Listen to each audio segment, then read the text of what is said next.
आकाश जी आज वाला जो आकाश जी आज एफआईआर जो दर्ज करवाई है, आज एफआईआर जो दर्ज करवाई है बीजेपी ने, उस पर क्या जिसको डर कहेंगे? लग रहा है वो कर रहा है एफआईआर दर्ज। आकाश आनंद ने ये बड़ा बयान दिया है कि जिसको डर लग रहा है वो एफआईआर कर रहा है।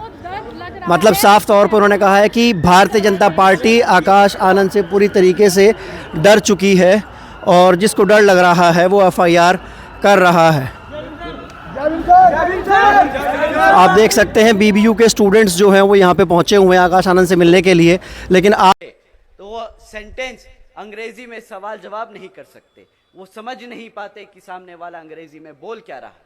साथियों, अगर शिक्षा के और नाम पर आपने ये खिलवाड़ किया है तो आप बताइए क्या इन लोगों को वोट बनता है कि नहीं? वोट नहीं बनता तो क्या बनता है? जूता, चप्पल या लाठी?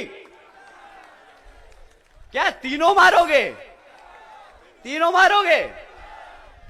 ठीक है साथियों, तो एक एक जोड़ी चप्पल निकाल लीजिए, एक एक लाठी निकाल लीजिए और एक एक जूता निकाल लीजिए।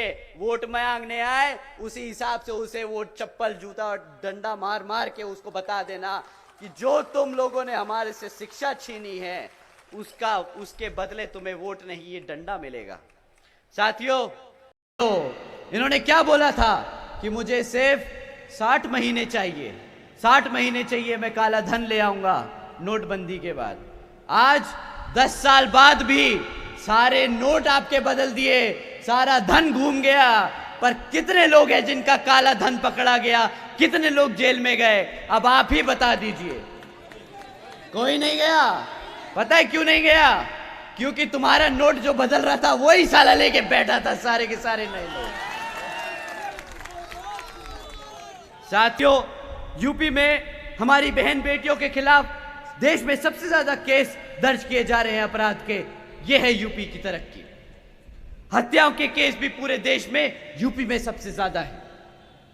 और आदरणीय नेताजी, आप जिस उत्तर प्रदेश की वाराणसी से सांसद हैं, वो प्रदेश आज भारत का किडनैपिंग कैपिटल बन चुका है, किडनैपिंग कैपिटल बन चुका है।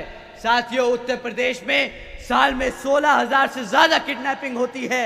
अब आप ही बताइए कि ये तरक्की की सरकार है कि ये तबाही की सरकार है? अब आप ही बताइए।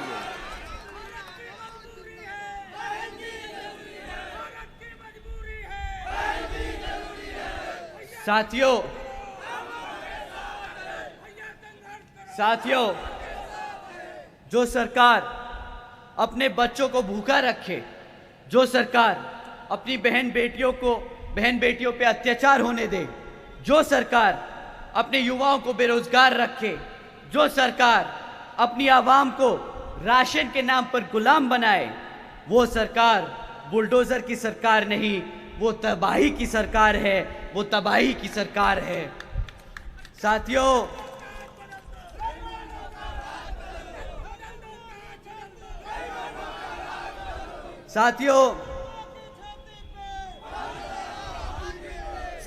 जिस तरीके से बीजेपी की सरकार चल रही है ना, वो दिन दूर नहीं जब पूरा देश नहीं, पूरी दुनिया इनकी तुलना तालिबान की सरकार से करने लगेगी, तालिबान की सरकार से करने लगेगी।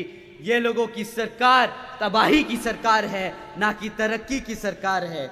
आप लोगों से मैं फिर से दरख्वास्त करता हूं साथियों, इन्होंने साल का 2 करोड़ नौकरी देने का वादा किया था, वो भी एक धोखा था। इन्होंने अग्निवीर योजना चलाई, उसके द्वारा भी इन्होंने हमारे युवा साथियों के साथ खिलवाड़ किया।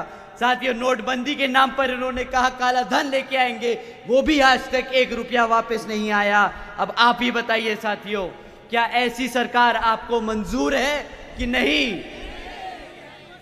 तो साथियों, अब समय आ गया है कि इस चुनाव में इस कमल को उखाड़कर फेंक यहां पर अपने बहुजन समाज पार्टी को साफ तौर पर कहा कि जिसको डर लग रहा है वो कर रहा है एफआईआर।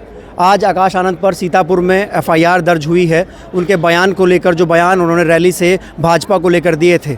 और इसमें राकेश त्रिपाठी जो भाजपा के प्रवक्ता हैं उन्होंने कहा था कि उनको ये बयान महंगे पड़ेंगे और उसके बाद एफआईआर हुई। ऐसी एक एफआईआर 2019 में बसपा सुप्रीमो मायावती के खिलाफ हुई थी और आज 2024 में आकाश आनंद जो कि राष्ट्रीय कोऑर्डिनेटर हैं बहुजन समाज पार्टी के, उन पर ये एफआईआर हुई है। तो अब ये देखने वाली बात है कि साफ तौर पर आकाश एफआईआर के बाद भी झुके नहीं हैं, चुप नहीं हुए हैं। उन्होंने खुलकर कहा है कि जो डर रहा है वो कर रहा है एफआईआर, हम डरते नहीं हैं। इस बयान के बाद, इस पूरे मामले के बाद भारतीय जनता पार्टी पूरी तरीके से बैकफुट पर जा चुकी है, क्योंकि भाजपा जानती है कि मुकाबला अगर भाजपा बनाम बसपा हुआ तो चुनाव में उनको दिक्कत हो सकती है। अब आगे देखते हैं कि इस पूरे मामले पर क्या होता है, क्या चीज़ें बाहर आती है। इस मामले से जुड़ी पूरी खबरें देखने के लिए देखते रहिए राजपथ।